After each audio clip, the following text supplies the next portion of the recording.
ভিক্ষুক রাস্তা দিয়া যায় আর জমিদারের পুত্রবধূও যায়।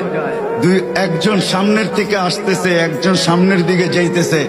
দুইজনের ক্রসিং এর সময় ভিক্ষুকের গায়ের কাদা জমিদারের পুত্রবধূর গায়ে লেগে গেছে। সে দুনিয়া আন্ধার করে ফেলছে, স্বামীকে ডাইকা নিয়ে আসছে, বলছে ভিক্ষুক আমার কাপড় নষ্ট করে দিছে। সে শুধু ভিক্ষুক ছিল না, বৃদ্ধ ছিল। বৃদ্ধ ছিল না শুধু, জীর্ণ ছিল, শীর্ণ ছিল, শরীরে কাপড় ছিল না, ফাটা চিরা কাপড় ছিল, পায়ে জুতা ছিল না, পেটে ভাত ছিল না। জমিদারের পুত্র সইতে পারে নাই, যৌবনী শক্তি সয় কি কইরা তার স্ত্রীর গায়ে ভিক্ষুকের কাদা, বস সমগ্র শক্তিকে হাতে একত্র করে বৃদ্ধের গালে বসায়। বৃদ্ধ কিচ্ছু বলে নাই, শুধু উপরের দিকে তাকায় দুই তিনটা শব্দ উচ্চারণ করছেন।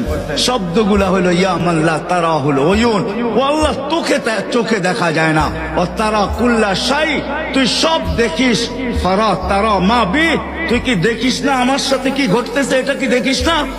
বলতে দেরি যুবক, মরতে দেরি হয় নাই। জমিদার চলে আসছে, প্রতিশোধ নিবে। বৃদ্ধের একদিকে মুস্কি হাসি, একদিকে বলতেছে প্রেমের খেলা এমনই হয়।